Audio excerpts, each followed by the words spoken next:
주택 같은 경우 집값이 떨어지게 된다. 그럼 내가 그 돈을 갚아야 되냐? 그렇지 않습니다. 부족분에 대해서는 나라에서 책임을 지고요. 그리고 상승분에 대해서는 자녀들이 상속할 수 있기 때문에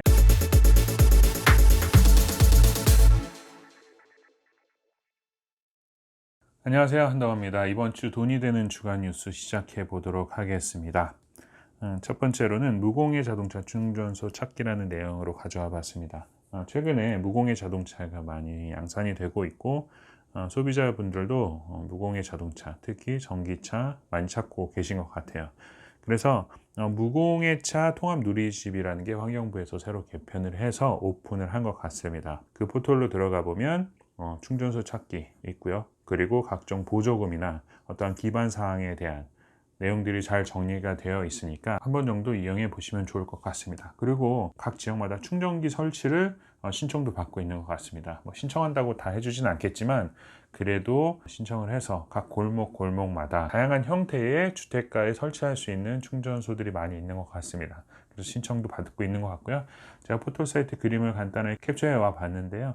이렇게 전국적으로 정말 수만 곳에 충전소를 한눈에 볼 수 있고요. 또 이렇게 지금 화면이 작긴 한데 충전소가 지금 현재 사용할 수 있는지 없는지, 다른 차가 충전을 하고 있는지 없는지도 5분 단위 간격으로 업데이트 돼서 실시간으로 모니터링을 할 수 있다고 합니다. 그래서 수소차라든가 전기차를 이용하고 계신 분들, 가장 불편한 게 충전소 찾는 건데 그 부분에 대한 일정 부분을 해결할 수 있는 사이트를 알려드립니다. 그리고 두 번째로는 청년 주거 정책에 대한 것을 좀 간단하게 정리를 해봤습니다.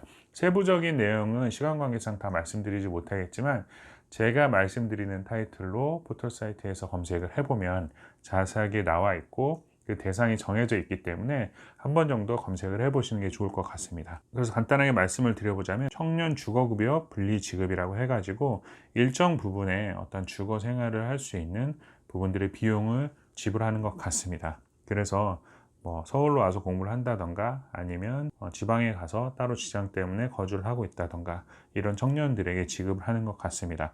그리고 주거급여라고 해서 제 기억으로는 만 39세까지 주거에 대한 비용을 지불하고요. 이것은 단순히 월세나 전세뿐만 아니라 자가를 소유하고 있는 일정 청년들에게 그 집을 수리할 수 있는 비용까지도 지급을 하는 것으로 알고 있습니다. 그리고 청년 우대형 청약통장이라고 해가지고 일반 주택 청약이랑 똑같은 형태인데 청년들에게만 일정 조건을 만족한 대상자들에게 약 1.5% 정도의 우대 금리를 더 주는 것 같습니다. 주택 청약을 위해서 청약통장을 한다면 이러한 부분들도 생각을 해보시면 좋을 것 같습니다. 그리고 청년 사회적 주택이라고 해가지고 이것은 LH에서 집을 구매를 하는 거죠. 그리고 청년들이 그 안에서 다양한 커뮤니케이션을 구성할 수 있고 그것들에 대한 재반시설을 이용할 수 있게끔 임대를 해주는 형태의 어떤 복지 정책인 것 같고요. 그리고 공적 임대 같은 것도 비슷한 케이스고, 그리고 버팀목 전세 자금 같이 똑같은 전세 자금에 대한 정책인데 청년들에게만 일정 부분에 대해서 좀 더 우대해주는 그러한 정책이 있습니다. 그래서 잘 활용해 보시기 바라고요. 제 개인적인 생각엔 요즘처럼 청년들에게 정말 많은 기회를 주어지는 정책이 많이 없었던 것 같습니다. 그래서 그것들 놓치지 말고 잘 활용하시기 바라고요. 그리고 가계대출이 6.5조가 증가했다고 합니다. 그런데 대부분 주택담보대출이라고 하는데 우리가 여기서 눈여겨봐야 할 점은 그러면 실수요자들이나 처음 주택을 구매하고자 하는 분들, 이런 분들은 요즘 가계대출 증가로 인해서 대출이 막혀 있는 부분들이 많은데 왜 그런지 현상에 대해서 이해를 하셔야 됩니다. 그래서 지금 가계대출이 1,052조 7천억 정도라고 합니다. 상당히 많은 금액이 정말 우리가 각 가정마다 빚을 지고 있는 것인데, 물론 주택을 위한 담보대출은 그나마 나을 수도 있지만 요즘 코로나 시기로 인해서 가정 생활비로 인한 생계급여를 위해서 대출을 받는 경우가 상당히 많기 때문에 이것은 위기 극복을 위한 선제 조치로 대출이 요즘 많이 막히고 있습니다. 그런데 대출이 많이 막힌다고 해서 왜 이러나 어려운 시기에 서민들의 삶을 조이는 것이 아닌가 이렇게 생각하실 수 있겠지만 이것은 선별적으로 제한할 수 없기 때문에 선제 조치로 전체적인 수문을 막아놓고 이제는 선별적으로 분류해서 일정 부분 저는 완화할 것이라고 생각을 합니다.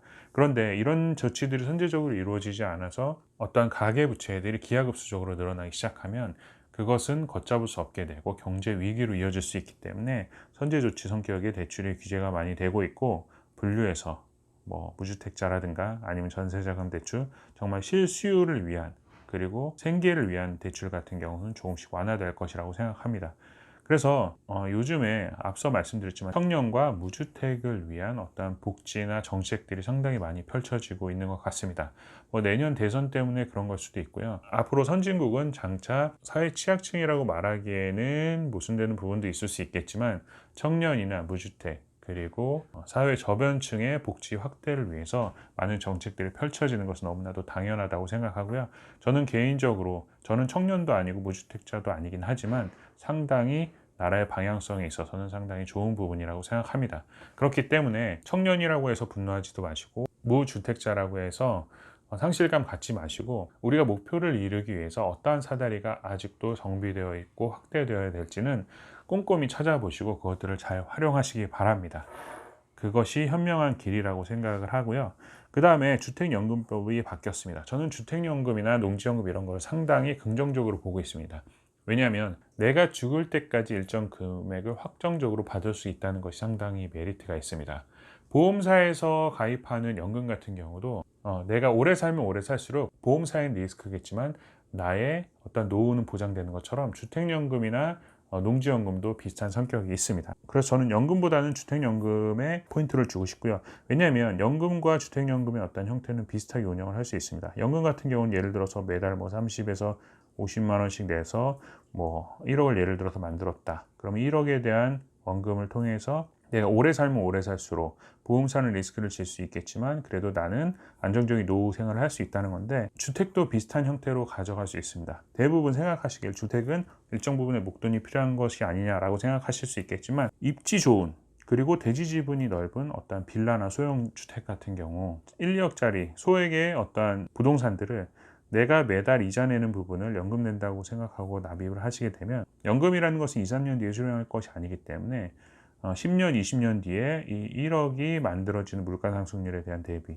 어떤 투자 수익률에 대한 대비, 주택이 만들어주는 물가 상승률의 어떤 상승분이 훨씬 더 크기 때문에 자금적으로도 크게 만들어질 것이라고 생각이 들고요. 그리고 수수료 차원에서도 이자 부분, 즉 금융비용이 나가겠지만 이 주택에 대한 어떤 월세 수익이나 즉 임대소득이 발생하기 때문에 그런 부분들을 상충하게 되면 비슷한 형태로 가게 되는데 이것을 연금 전환한다. 즉 보험사에서 가지고 있는 종신토록 보장하는 일정 부분에 대해서 주택연금도 똑같이 보증을 하고 있기 때문에 저는 이 물가 상승률, 즉 인플레이션에 대한 해지나 투자 상승에 대한 기대치는 주택이 훨씬 크기 때문에 연금보다는 주택 쪽도 공부를 하시고 도전을 해보시면 상당히 좋을 것이라고 생각합니다. 다만 이 주택은 우리가 고가주택으로 들어갈 수 없기 때문에 입지나 어떤 그 주택의 대지 지분이 어느 정도 포함이 되어 있느냐가 상당히 중요할 것이라고 생각하고요. 그리고 주택 같은 경우 집값이 떨어지게 된다. 그럼 내가 그 돈을 갚아야 되냐? 그렇지 않습니다. 부족분에 대해서는 나라에서 책임을 지고요. 그리고 상승분에 대해서는 자녀들이 상속할 수 있기 때문에 주택연금은 상당히 장점이 많다고 생각합니다. 그런데 이번에 좀 개편이 되어서 공시지가 9억 그리고 시세 12억 이상은 가입이 불가하다고 합니다. 물론 주택연금은 1.5%의 가입 보증료가 필요하기 때문에 그런 수수료를 아까워하시는 분들은 어쩔 수 없겠지만 주택연금이 가지고 있는 장점들을 잘 공부하셨다가 나중에 노후자금으로 잘 활용해 보시기 바랍니다.